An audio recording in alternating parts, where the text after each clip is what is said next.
Greetings, students. I hope you're doing well, and specifically, I hope you had a nice spring break.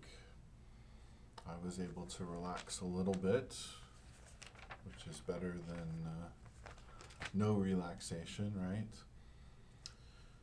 We are transitioning now from our discussion of Plato and Socrates to a discussion of Aristotle, right? And we will end the course talking about Aristotle. We could cover more than that in theory. Since this is a course on ancient Greek philosophy, we could go on to talk about the Hellenistic schools, Epicureanism and Stoicism.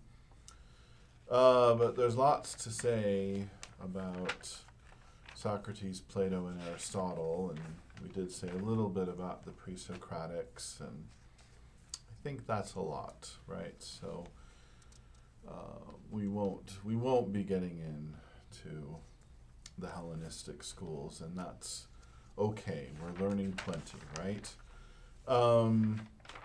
So how should we look at Aristotle? What are we going to cover? We're certainly not going to be exhaustive.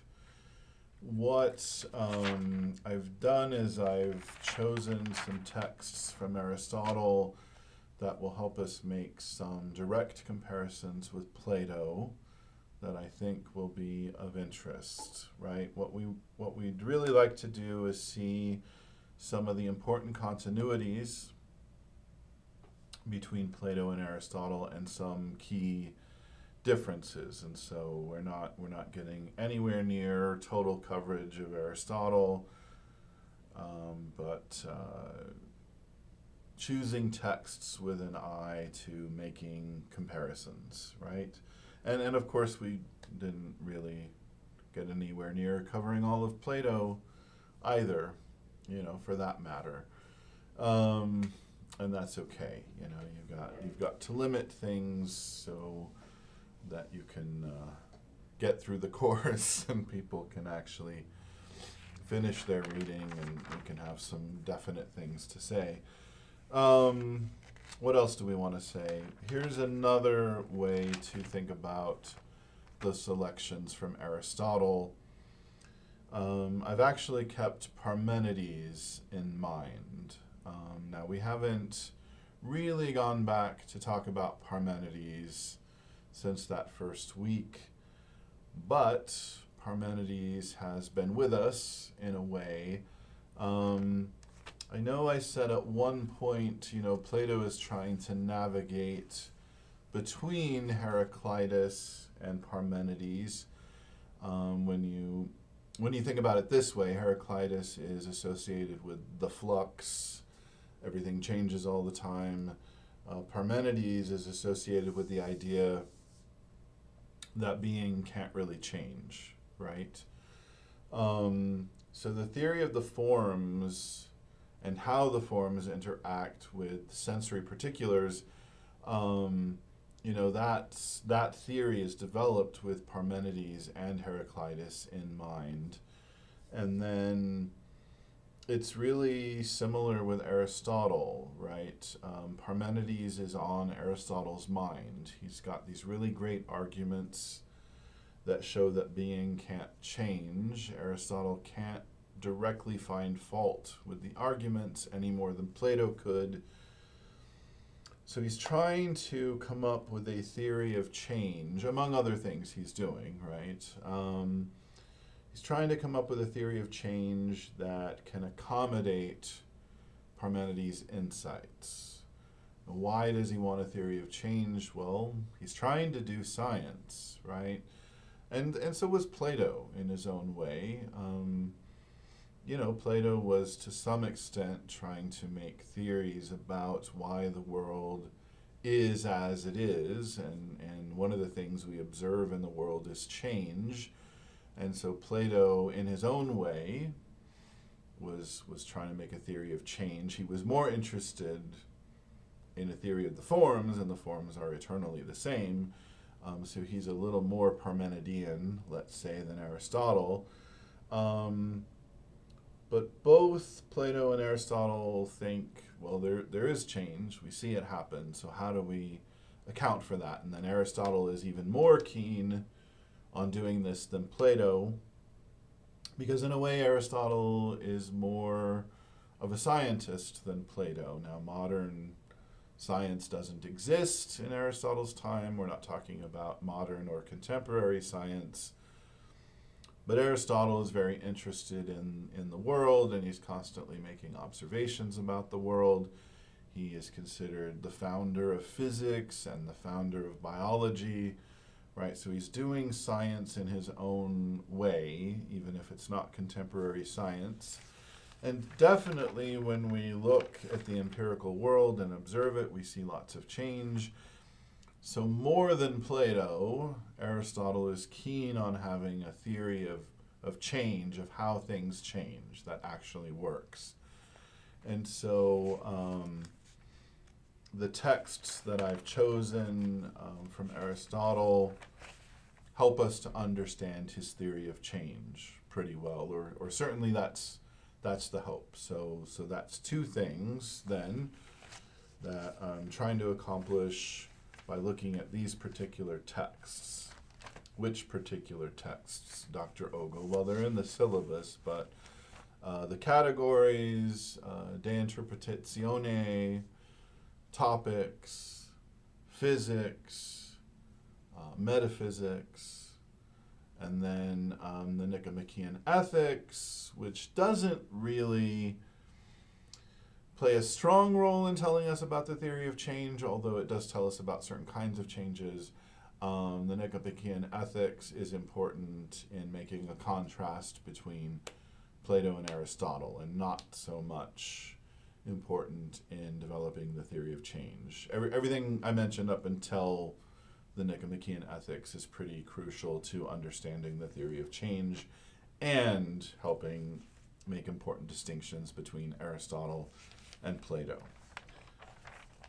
Okay, that's a good setup for all of the lectures on Aristotle, I think. And then today's lecture is mainly focused on the categories. Now, I had you read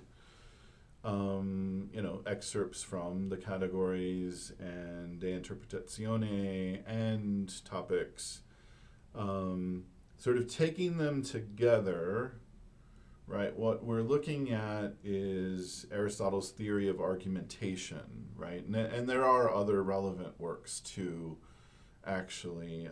So he wrote several works on what we would call logic and argumentation, right? And so we're looking at, small selections from just the first three of those works, and that's all we can cover. But it will help to keep in mind that this is really about how to argue, right, in a way, although there are also lots of important metaphysical points being made right from the beginning. So for Aristotle, there are parallels between logic, the way our conceptual structures work, and language, the way that sentences are built and the way that arguments are built, and then metaphysics, the way the world is, right? Aristotle certainly sees these as connected. So mainly we're really thinking of concepts and words and how to make arguments out of those things, but also their metaphysical implications as we go along. So again, we're focused on the categories. We'll sort of make small references to the other two works we read for today. What is the categories? What is this work? What is this first work that we're looking at? Well, another thing we could call it is predications, right? So there is this Greek verb, kategorein is how we would pronounce it, and it means predication. And the word categories ultimately comes from that verb that means predication. And then that verb is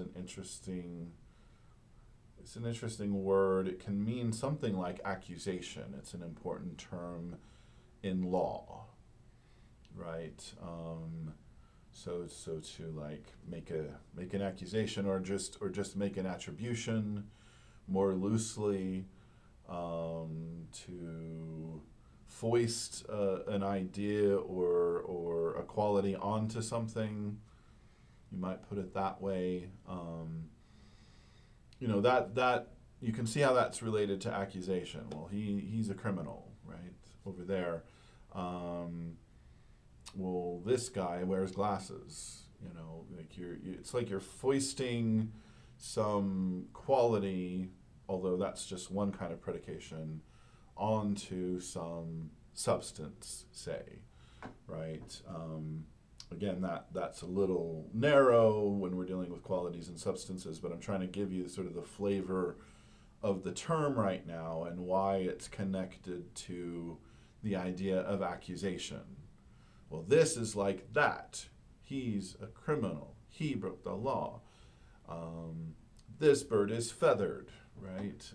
So I don't know how well that connection works, but taking away the negative connotation of accusation, you can see how an accusation is an attribution of a sort, which gets us close to the idea of predication. So that's what this first thing we read is about. It's about predicating things of other things. Which kinds of things do you predicate of which other kinds of things? Some things are sort of a good basis for your predications. In other words, some things go naturally into the subject spot, so you make predications of them. Other things go naturally into the predication spot. They make good predicates, right? A bird is naturally the kind of thing that falls into the subject slot. Not that you can't put other things there, but a bird is feathered is a little more natural than that feathered thing is a bird, which works.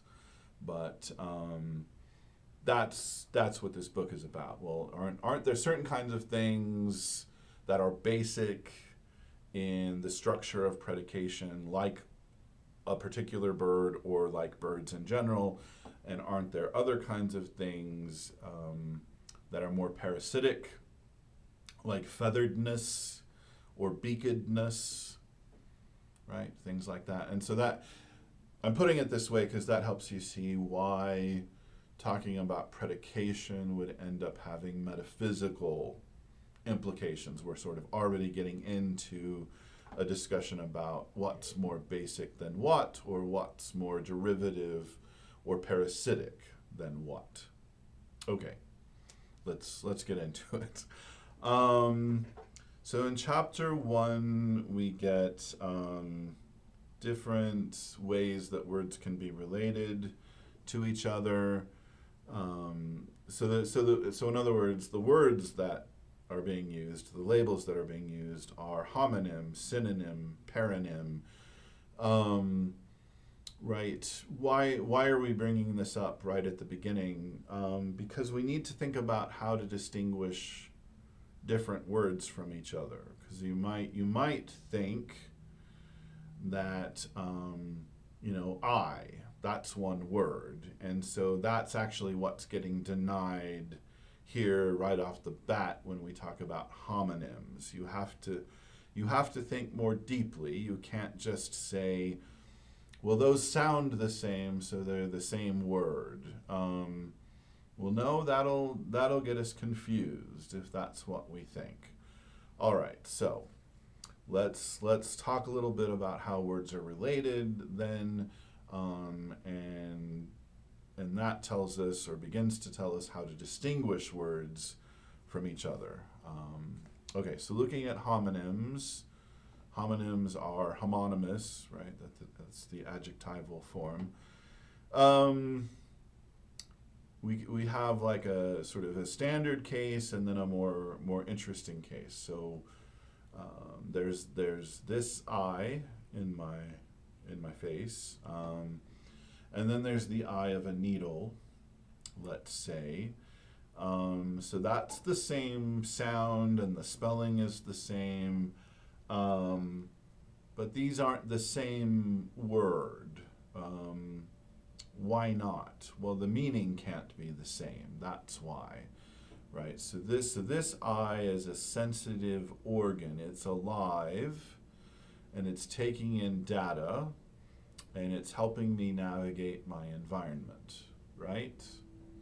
So that's a lot. And then there's the eye of a needle, and you can tell there's some kind of analogy there. According to which we call the eye of a needle an eye. And the analogy is, well, that's an opening, right, at the top of the needle through which you can thread it, right? And here's an opening in my face. So the words are related, but they can't have the same meaning. And so they're different words. By Aristotle's account, by most people's account, I would say this would be a standard way of thinking about homonyms. There's a relationship between the eye of a needle and the eye in my face, and I already spelled it out, but they can't have the same meaning. Again, this is a sensitive living organ. The eye of a needle is just an opening that you can use to thread the needle, as I've said. And then I don't. Again, that's the less interesting case. I mean, I hope it's somewhat interesting, but the more interesting case is the eye of a statue. Say, eye for Aristotle, eye doesn't mean the same thing when you're talking about the eye of a statue as it does when you're talking about the eye of a living thing. Again, this is a sensitive living organ. The eye of a statue is not. It is something that is made to look like a certain sensitive organ. So the eye of a statue, the word eye there in eye of a statue, and the word eye in Dr. Jeff Ogle's eye, those are homonyms. Those aren't the same word. So you can't predicate I with the same meaning of me and a statue. And so that's what it's got to do with predication. If you say that statue's got an eye and Dr. Jeff Ogle has an eye, those are two different words because the account is different, right? And so that's the point of bringing up homonyms, is to understand that just because words sound the same doesn't mean they're the same word. So we'd better give some deep thought to, which words are the same and which are different. It won't always be obvious. And then we have synonyms. Synonyms are synonymous, of course. So the way Aristotle is talking about synonyms here, and this isn't the way we always talk about them, so be aware of that. He says they have a name and a definition in common. I mean, usually when we're talking about synonyms, we're talking about different words or words that sound different, but they have the same definition, but that's not the kind of example he gives. That's not what he's talking about. It has, again, to do with predication, of course. You can point at an ox and say, that ox is an animal. And you can point at me and you can say, this guy is an animal, right? I'm a rational animal, we could add. But still, I'm an animal. I'm some kind of animal. The ox is an animal. So animal is synonymous in the two different cases, right? Because the meaning doesn't change, right? It's the same sound, it's the same concept. The meaning is the same, the account is the same. You might wonder, well, what is the account? Well, we're not doing biology here, but Aristotle would say something like this: an animal is a perceiving being that can move itself and has desires, right? So animals can sense their environment. They can move themselves. They have an inner life. They desire things. And then all these things are connected because they can see or observe something that they want in the environment and then have a desire for it and then go toward it, right? So I'm not going to get into whether that's the correct definition of animal, but I can tell you that is Aristotle's definition of animal, and the ox and I are equally animals according to that account, according to that definition. And so that's why animal is synonymous when predicated of me or the ox. It means exactly the same thing, even though you look at the ox and you look at me and you think, well, they look pretty different. Still, the account is the same. Okay, and then paronyms are interesting. The adjectival form is paronymus, so words can be paronymus. One paronym gets its name from another paronym with some difference in grammatical form. In other words, you could have a basic non-modified word and then modify it to derive other related terms, right? So, for instance, you can say the coward exhibits cowardice in a cowardly manner, right? Coward, cowardice, and cowardly, those are paronyms. And then you can tell that coward is the basic case, linguistically speaking, right? Cowardice is a sort of state of the soul, but it's named after the type of person coward. Cowardly is a manner of behaving, but it's named after that type of person, coward. Right? Now, in that case, it'll turn out a coward is a kind of substance, which we haven't defined yet. We'll get to that. So coward is metaphysically basic and linguistically basic. But it's not always like that. Here's a different example. The grammarian expresses her knowledge of grammar grammatically. So there, linguistically, grammar is basic, right? Now, grammar isn't a substance. Grammar is a quality, and again, we'll define those terms. We're getting there, just not right now. But you did the reading, you have some idea of what these terms mean. But grammar is a quality. It can't exist on its own. It exists in connection with a substance, right? So linguistically, it's basic, but metaphysically, grammarian is basic because a grammarian is a type of substance, right? And then grammatically is again loosely a way of behaving. Let's say, so it's a modification of a modification in a way, right? So a substance does a certain behavior.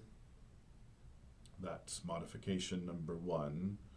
The substance does something, behaves in a certain way. And then there's a manner in which the behavior occurs or the behavior is performed, and it's grammatically in this case. So that's sort of, again, a modification of a modification.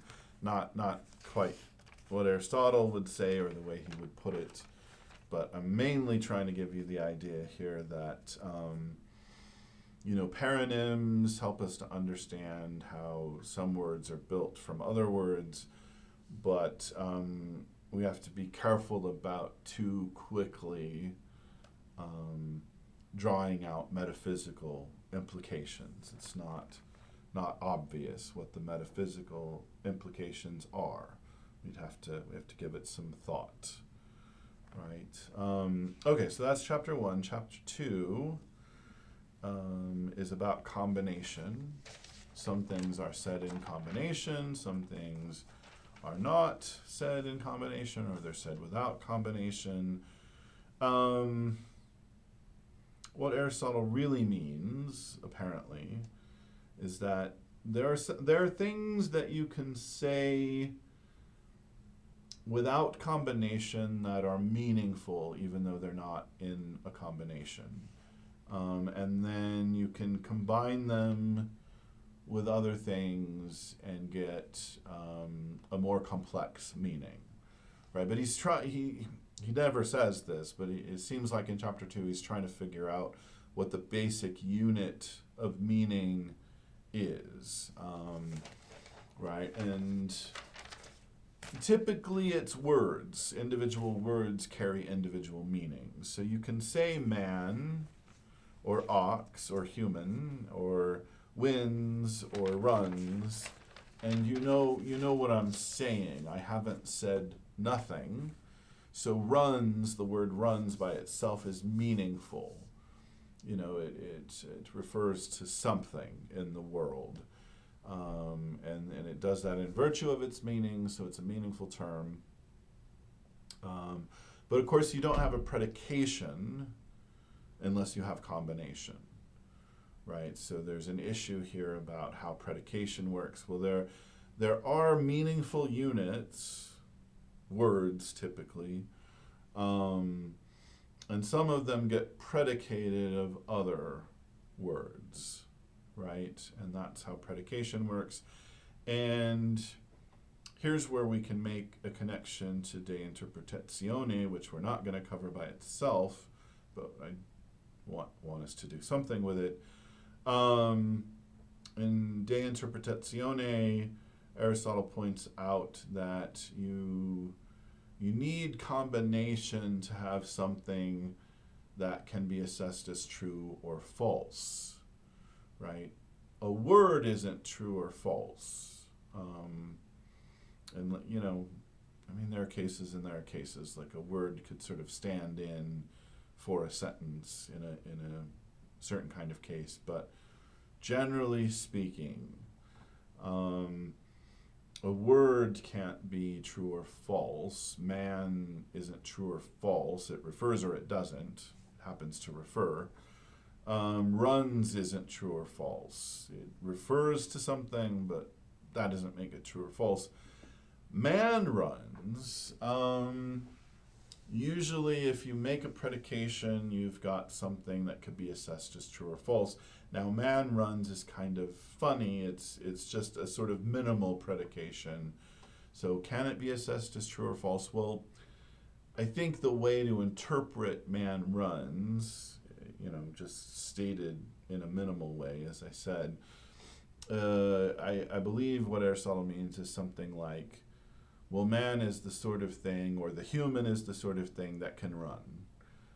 So man runs, yes, that if we understand it correctly, we can assess it as true or false. We would typically refer to a particular and say Jeff runs, or something like that. Jeff didn't want to run, but he ran anyway. And then obviously that could be true or false, but also man runs, even though it's a very general statement. You are predicating something of a secondary substance at least, and so this can be assessed as true. Seems to be true in this case.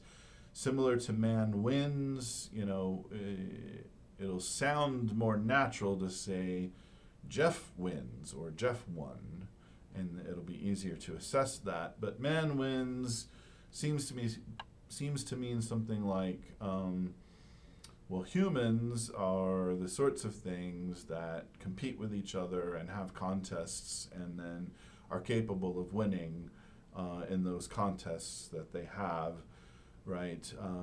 You could sum all of that up in the sentence, man wins. And it's true. If that's the correct interpretation, then that's true. Let me pause for a second. Okay, moving along. There are different kinds of combination or different kinds of predication possible. The two basic categories of predication are being said of a subject and being in a subject. Okay, you put those two together and you get a fourfold distinction, right? So something might be neither said of a subject nor in a subject. Something might be in a subject but not said of a subject, or vice versa. Something might be said of a subject but not in a subject, or something might be both said of a subject and in a subject. Okay, but no, what does all that mean? Well, let's go through it. What kind of thing is neither said of a subject nor in a subject? Well, that would be primary substance, right? And that would be, what's a primary substance? That would be you or me or an ox or a house or a bicycle or a squid, that sort of thing. Something that has qualities, that does things, or is subjected to things. So I'm bringing out that other things are said of it or are in it, and then it is a sort of platform for all these different kinds of predications, or certainly a subject. I was hesitating to use the technical term. It is a subject. It is subject to various things. Various things are in it. It's the crux of reality, I guess. If you want to say something grand about it, it's that around which other kinds of things gather, right? I don't know if I'm being too grand when I say that, but I'm a primary substance. I ride a bicycle. I have glasses. I have some hair left on my head. I like to study, right? Various attributes, properties, activities stem from me, belong to me, gather around me, right? So I'm not said of a subject. I'm not in a subject. Other things are in me and said of me. Okay, a locus of reality, perhaps. Hope that makes some sense. Okay, moving on. Well, maybe it'll make more sense as we move on. What if something is not said of a subject, but it is in a subject? What are we talking about there? Well, we're talking about particulars that aren't substances. So in other words, this whiteness, the whiteness of my skin here, the hairiness, such as it is, of my head or my forearm, say, this grammatical knowledge in this brain, right?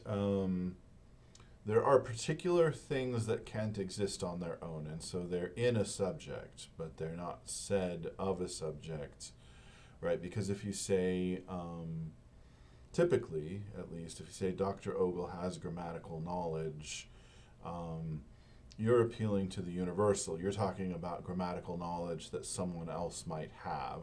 Or when you say Dr. Ogle's skin is white, that's the kind of whiteness that other people might exhibit. But then this whiteness, if you could talk about this whiteness, well, this whiteness is in this skin, and this hairiness is on this head, and so on.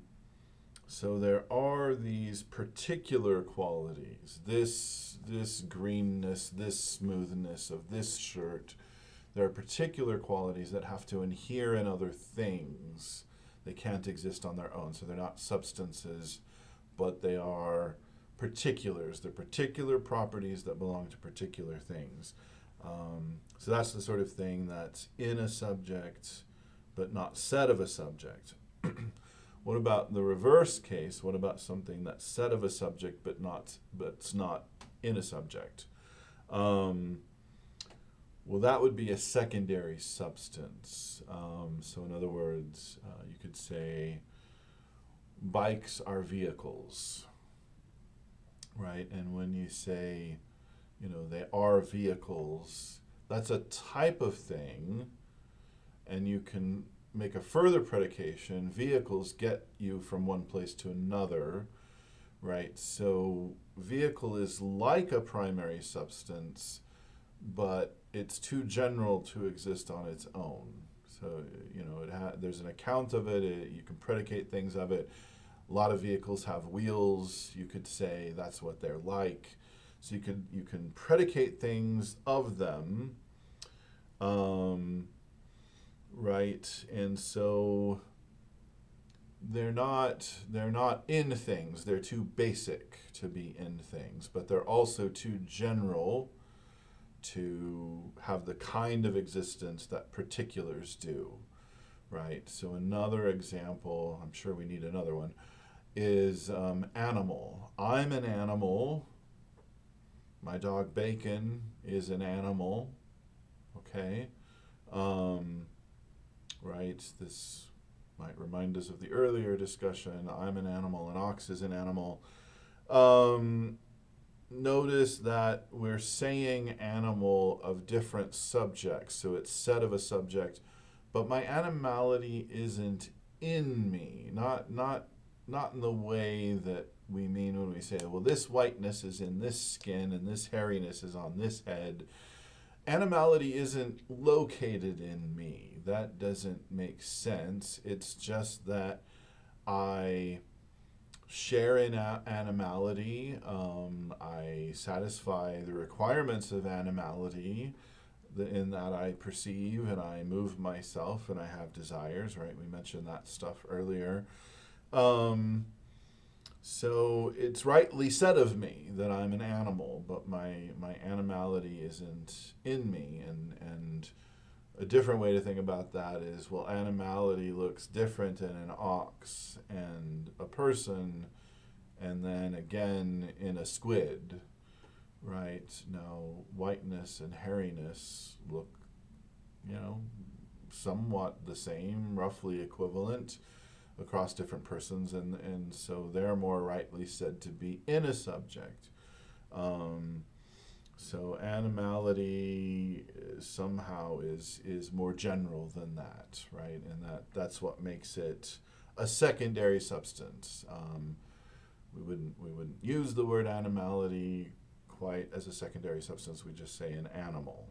An animal is a secondary substance, but the word animality helps us understand the generality involved. We're not talking about that animal or this animal. Animals are capable of locomotion, right?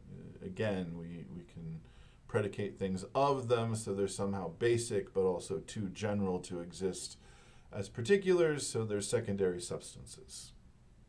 Okay, I think that's helpful. And then there are things that are said of a subject and they're in a subject. And maybe by now you could guess what sort of thing goes here. These are non-substance universals. So remember this whiteness and this hairiness and this grammatical knowledge. Well, now when we're talking about non-substance universals, we're talking about hairiness and whiteness and knowledge and grammatical knowledge, more specifically, right?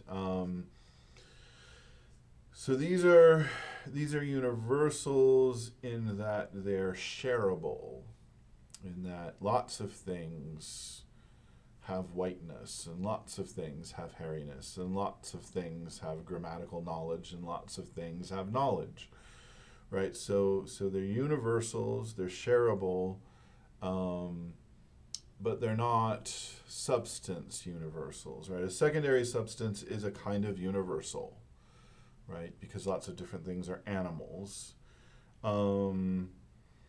But here's something helpful, I hope.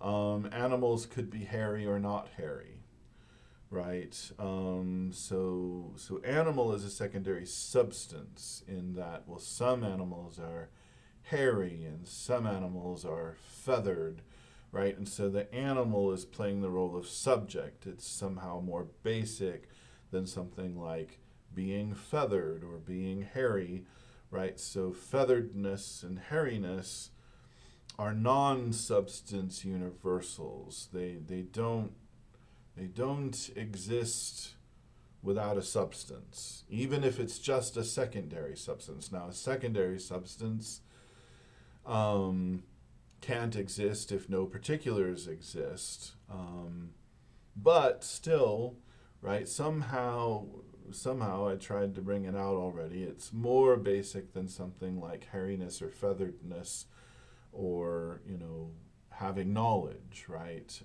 Certain kinds of things. Maybe that's a helpful way to put it. Certain kinds of things are hairy or are feathered or have knowledge, right? So kinds have properties, and that's what we're talking about when we're talking about secondary substances. We're talking about kinds of things. And then the properties that kinds of things have, those would be, universals. Those would be non-substance universals. They would be said of a subject, and they would be in a subject. They would be in, they would typically be in a secondary substance. But of course, I already said, you could say Dr. Jeff Ogle has grammatical knowledge, and there you're attributing some kind of non-substance universal to Dr. Jeff Ogle, because you haven't said, he has that particular grammatical knowledge that's in his brain or something like that.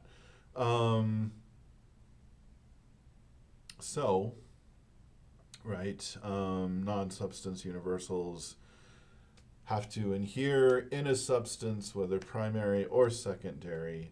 So they're in a subject, and clearly they're said of a subject, because we attribute knowledge or featheredness or hairiness to this or that subject, whether it's a secondary substance or a primary substance.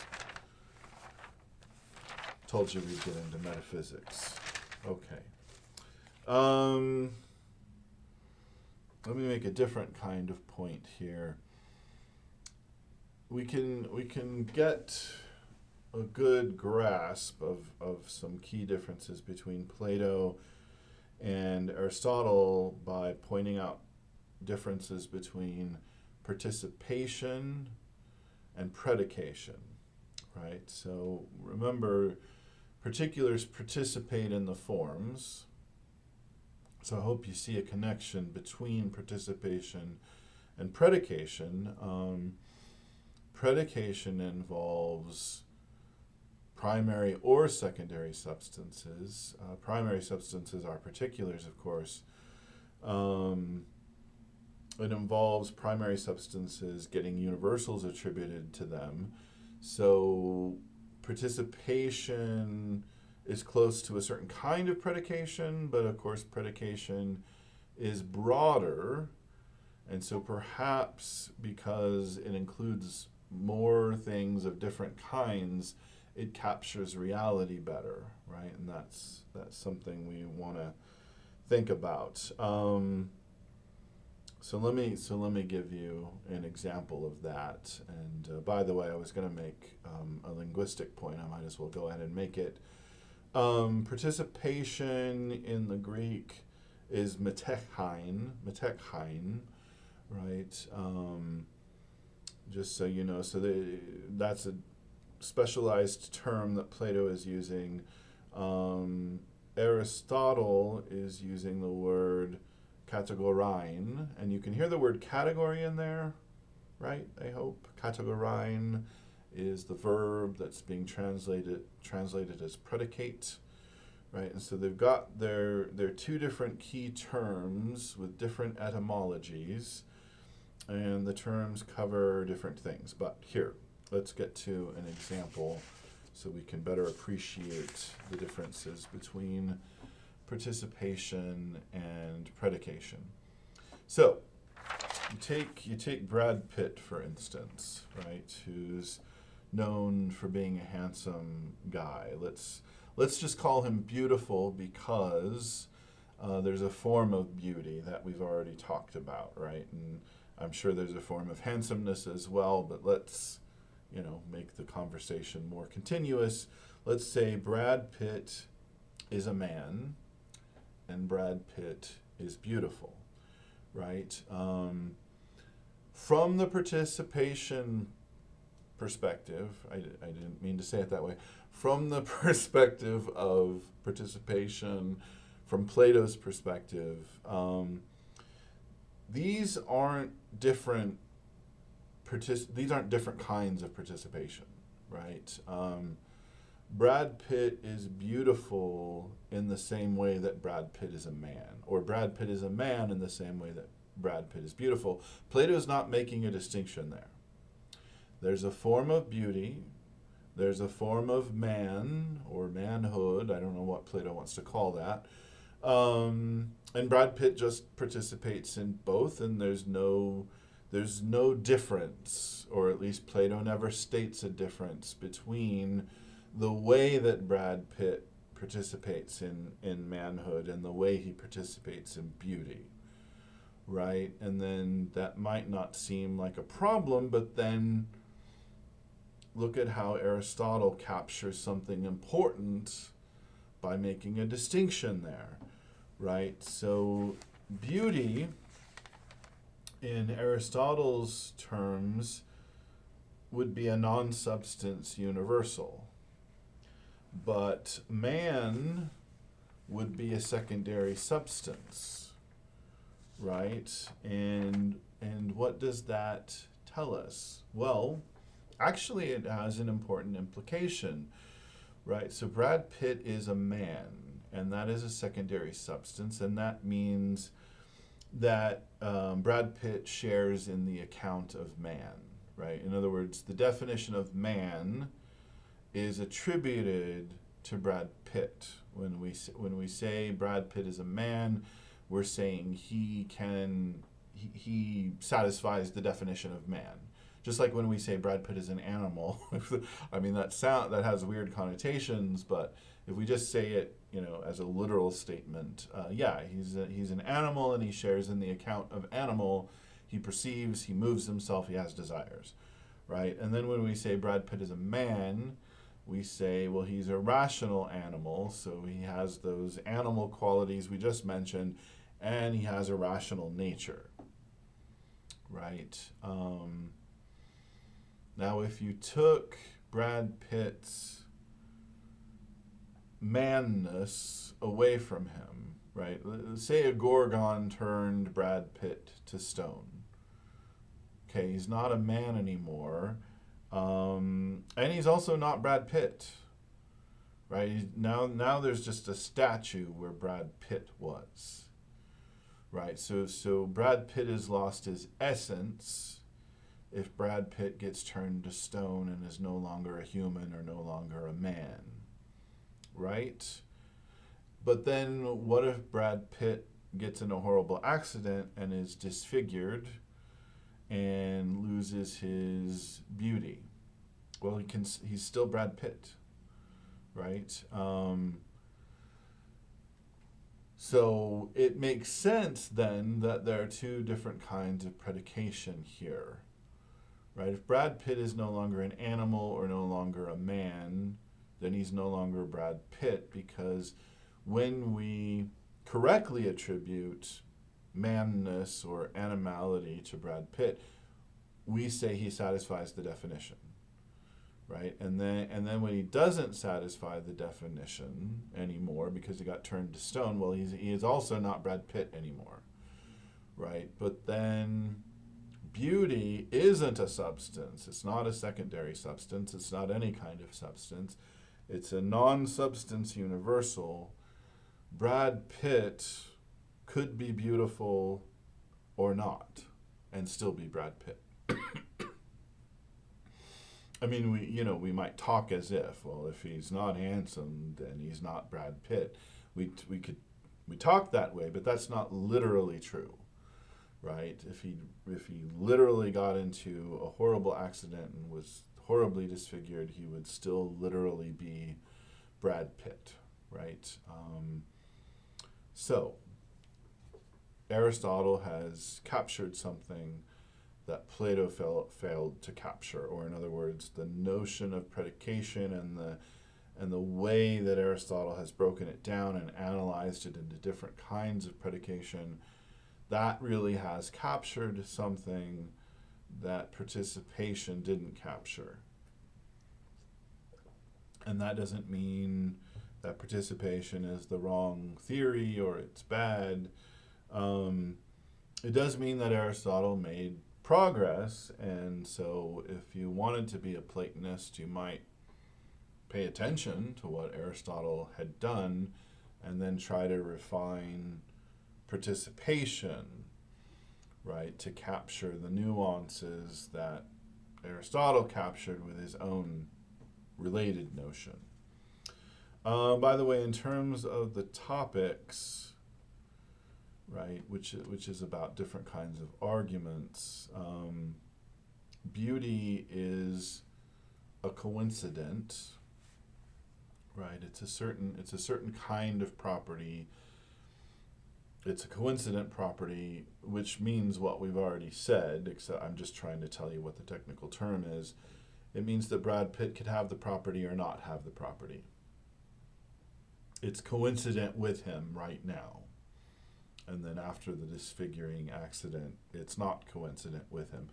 So in the topics, the point is, well, you can argue from a coincident property. Brad Pitt is beautiful, therefore people enjoy looking at him, something like that. That's an inference you could make. So you can argue from a thing's coincident properties, of course. You could also make inferences from a thing's species, right? And that's the term used in the topics, different from a coincident. The lowest level species in which Brad Pitt participates, to use a Platonic term, a little bit out of place, but it's true. The lowest level species is man, right? He's a man. And you can make inferences from that. Oh, therefore he's rational. But of course, there are lowest species and then higher and so on, right? So Brad Pitt is an animal. You can infer from that he's capable of perception. Above animal, living thing. Brad Pitt is a living thing. You could infer from that he has a metabolism, say, and so on. But anyway, just making a connection to the topics, just to show you that was fruitful work that we were doing. We do, when we understand predication really well, we better understand how arguments work. That's the pitch I already made earlier in the lecture, and I'm just coming back to it and fleshing it out right now. Okay, but let's go back to the categories. That's our main focus. Now we get into chapter 4. We get this really interesting list in chapter 4, right? This is a list of things that can be said without any combination, right? There's a couple different ways to put that. So I already said when Aristotle says something can be said without combination, he seems to be thinking about meaning. You know, what's meaningful? Well, words are typically, you know, we could talk about like roots of words, but the typical case is your smallest unit of meaning is a word, and words are things that are said without combination, and so that's what Aristotle is getting at with this talk of, you know, without combination, not combined. There is a list of 10 different types of things that can be said without combination. So if we're categorizing words or concepts, there seem to be 10 different fundamental categories of being, really. Even though this isn't a treatise on metaphysics, this list, again, has metaphysical implications, right? So here are the basic kinds of things that exist, or the basic categories of words. Either way, it works. It works for Aristotle. Let me give the list and then go back through it a second time and give examples. So the list is substance, quantity, quality, relative, where, when, being arranged, something like orientation maybe, having on, doing, being affected. So that's 10, right? Okay, so we've already talked about substance. Man is a horse, substance is a horse. That horse also is a substance. You know, Dr. Jeff Ogle is a substance. Quantity, you know, 2 feet, 3 feet, 5 of those, 3 of that, whatever. You know what quantity is. Quality, we've talked about white or grammatical or hairy, right? Those are qualities. Relative, something could be double something else, it could be half of something else, it could be larger, it could be smaller, it could be farther than, it could be closer than, right? That sort of thing. It could be redder, it could be duller, right? Lots of different kinds of relatives, right? So some relatives relate quantities and some relate qualities, and I was trying to put both in there for you. Where, examples are in the lyceum, in the marketplace, right? Having a particular location counts as where it is. When, that's like a location in time. Yesterday, last year, April 24th, right? These are all answers to the question when. I suppose that's a way to look at this. Like, these can all be turned into questions. You know, substance, what kind of thing is it? Quantity, how many? Quality, what properties does it have? Relative, how does it compare to other things, right? And so on. Where is it located? When? What time did it happen? What time did it exist? What time did it cease to be? Being arranged, or perhaps orientation would be a way to think about that, is how is it situated? You know, it's kind of a weird category, admittedly, but something could be lying or sitting down. Something could be, I would rather put it this way, this is not what Aristotle says. Something could be vertical, something could be horizontal, something could be slanted, maybe it's leaning on something. So I do tend to think about orientation here. Being arranged is number 7, by the way. I don't know if I've been counting them. I counted them earlier, so whatever. 8, having on, right? Wearing shoes, being armed, wearing a toupee, I guess, having a belt on, right? There are different kinds of having on. Number 9, doing. You know what? Lots of different things you could do. These tend to hook up with verbs, which are discussed in a different book. But cutting and burning are kinds of doing. And then number 10, being affected, right? Things happen to substances. Substances endure things or endure activities or events. Excuse me. So being affected could include being cut and being burned. So notice doing is cutting and burning. Being affected is being cut, being burned. Substances can do things. Substances can endure other things doing something to them, right? Okay. So again, I mean, we said something like this already, but it's more clear in chapter 4. If one of these things is said without combination, no assertion is made, although, you know, in a particular context, a combination could be implied. You know, I could say, where are you? And you could say, in the Lyceum. And that's an assertion. All you said was in the Lyceum, but I said, where are you?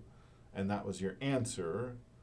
So the full statement you're making is, I am in the Lyceum, right? And so there is a subject and a predicate there, and then we can assess that as true or false, right? We can also say, there are 3 men standing in the Lyceum, right? So there we've got some quantity, we've got substance, and we've got orientation, and we've got location, right? So we can combine lots of different categories here. Socrates is being cut. That just combines a substance with being affected, but we could also say Socrates is being deeply cut. Oh no, the wound is deep. So now we've added some kind of quality. It's a deep wound. Okay, so chapter 4, we know the different kinds of things now that can be arranged together to make assertions, right? And so we're learning about what kinds of things can be asserted, and then of course we can put assertions together in arguments. All right, chapter 5. This is really the last bit of text we're going to cover here in this lecture. So we've got to chapter 5 now of the categories, and Aristotle tries to refine the metaphysical picture a bit more here in chapter 5. So at 2a11 to 2a13, Aristotle says specifically, primary substance is neither said of any subject, nor is it in any subject. And so he wants to flesh that out and say, and you know, so primary substances have a certain kind of independence that other things lack. And so when you talk about existence, primary substances exist in a way that's different from the way other things exist, right? They have a basic kind of existence of their own. And I did say, you know, that all this connects to Aristotle's theory of change. And so part of what we're driving at here is that primary substances can endure through changes. And so at 4a10, skipping ahead to that, Aristotle says it is most characteristic of substances that something one in number can receive contraries, right? So in my last lecture, my hair was longer, right? So I had longer hair in the previous lecture and shorter hair now. Shorter and longer are relatives, right? But those are contraries, longer than shorter, but I'm the same subject, right? I'm the same substance. So it's most characteristic of substances that something one in number, that's me, can receive contraries. The contraries are shorter hair, longer hair, right? So we're starting to see how the theory of change works, right? In a way, being is staying the same because substances are basic. And here I am, I'm still a substance, right? And then I endure a change in my qualities or in my relatives or in my qualities which have relatives predicated of them. I don't know how Aristotle wants to flesh that out necessarily. But you get the idea. Something has changed in me, and not only has something changed, but I had the opposite quality from what I had now, and still I endure. So we're looking at a theory of change in which there are basic parts of reality that have to stay stable, right? And that's in line with Parmenides' arguments, but then they can endure changes in the qualities which are more superficial and can't exist on their own anyway. So we could try to satisfy Parmenides' requirements and have a theory of change at the same time. Going back now, we had skipped ahead to say something about receiving contraries, but at 2a 35 to 36, Aristotle says, all other things other than substance are either set of primary substances as subjects or in them as subjects, right? So just completing the picture there. Anything other than primary substance would have to be said of a primary substance or in a primary substance, right? And then, of course, things other than secondary substances have to be in either a primary substance or a secondary substance. So, primary substance at the bottom, secondary substance has a little more heft to it than a mere quality or a relative or something like that, because things, in a way, universals can be in secondary substances, as we've discussed. Okay, so I hope that picture is complete enough to make sense. Putting it differently, I've used the word parasitic before. Things that aren't primary substances are parasitic on primary substances, right? But also universals that aren't secondary substance can be parasitic on secondary substances. Okay. We've given lots of different examples as we've gone along. Maybe this will be a bit redundant, but maybe not. I mean, sometimes repetition helps. So let's go over some of our examples and just try to hammer home, how substance plays a primary role here. Animality, right? Animal is a secondary substance.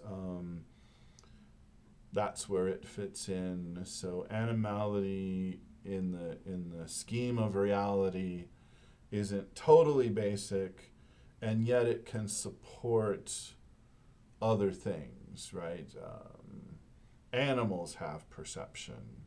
Animals initiate self-movement. Animals have desires, right? So having desires, having self-motion, the capability of perception, these universals can rest on animality So animality has a certain kind of basicness as a secondary substance, but as we've said, particulars have to exist for secondary substances to exist. If there aren't any particular animals, then animality doesn't exist, right? But animality, supports other kinds of universals. Remember, particular qualities. Let's go over that again. The hairiness of my forearm, the smoothness of this fabric, the roundness of this nose, or the particular curvature of this nose. Those are particular properties. They have to inhere in things. They can't exist on their own, right? So they have to belong to particular substances. They can't exist in secondary substances, right? Because these are particular properties. We're talking about this curvature of this nose, this smoothness of this fabric. When we get down to the level of particular qualities, they have to inhere in primary substances, not secondary substances. On the other hand, red or redness, right? I don't know, this is kind of maroon, but it's in the realm of redness, let's say. There's this redness of this pen, if you want to count it as red anyway. And then there's redness, like you could say cherries are red, right? So when you say cherries are red, cherry is a secondary substance, and red there can't mean a particular instance of redness because you're talking about cherries as something general. So there you're predicating a universal of a secondary substance, right? So red, you could say humans have knowledge. Same issue, human is a secondary substance. Knowledge must be a universal.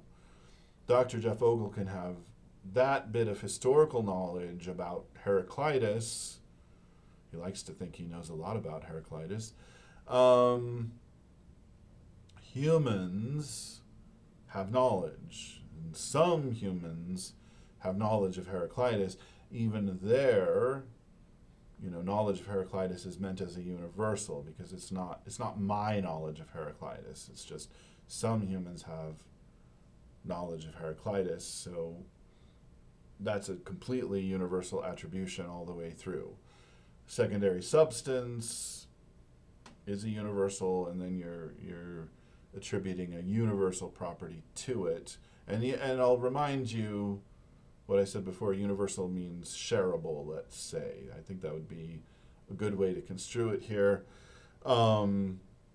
So lots of people can have knowledge of Heraclitus, and when I say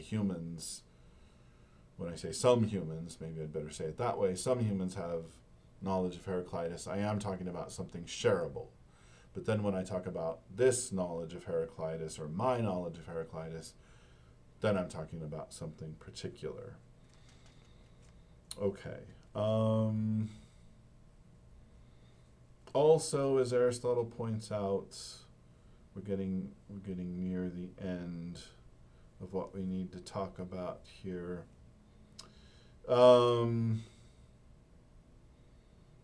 We could say something like that color is white, right? What's going on there? We're attributing a non-substance universal of a particular quality. So that's another thing we could do. That the surface of that table is white, or that's a little different. What I originally said was that color is white. So we could point to a particular color, and we could make an attribution. We could say, that tile is square, right? There we're attributing a non-substance universal of a particular substance because that tile is a particular substance. What would be another example of attributing something of a particular property? We could say,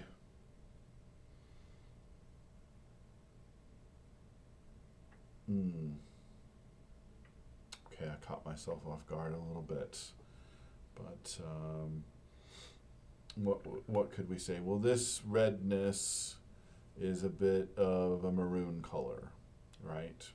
That's fine. So we're honing in on a particular property, which is not a substance, right? This redness can't exist without this pen. It's inhering in it, but I can predicate of the property, and I can say, oh, this redness is a kind of maroon, right? And so I'm able to take a particular property and predicate some non-substance universal of it. What else would be a good example of that? This texture is rough. I was having trouble thinking of one that didn't involve visual qualities. But do I have anything rough lying around? Yeah, kind of. So here's a little stone. This is hardened magma. Here it's just sitting around on my desk. This texture can't exist on its own. It inheres in this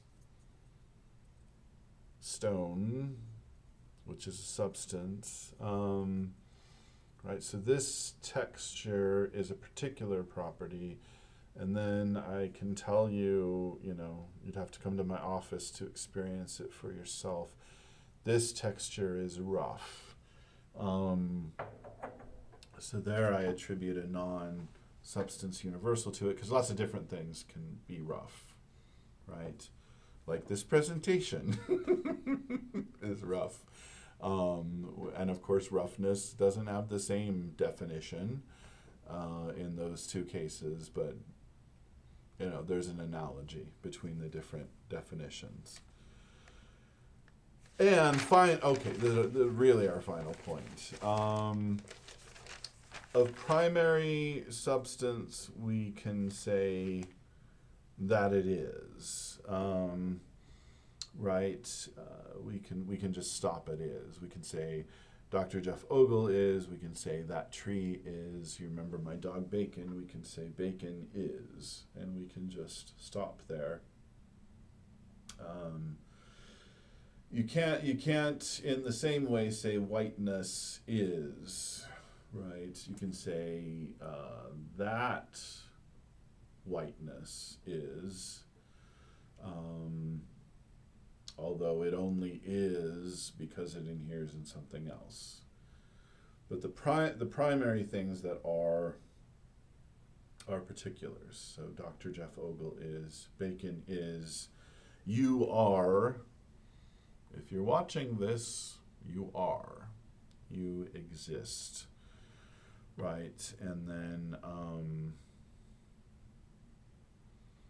with secondary substances, it doesn't work so well. If you say dogs are, that works as a sentence, but it sounds as if you're talking about a collection of particulars when you say dogs are. So you kind of need a different formulation to talk about the existence of the universal, the secondary substance. You could say the dog is. And it just sounds weird, which helps Aristotle make his point. I think you could have an interpretation of the dog is on which it is true, Because what you're saying is that kind of secondary substance exists, but primarily when we think about what exists, we think about particulars, and Aristotle thinks that's just as well, because particulars are primarily what exists, and whatever else exists in some kind of connection with particulars. All right, well that's it for today. Now we know something about Aristotle's theory of predication, his theory of argumentation, and we've started to learn about his metaphysics. Thanks.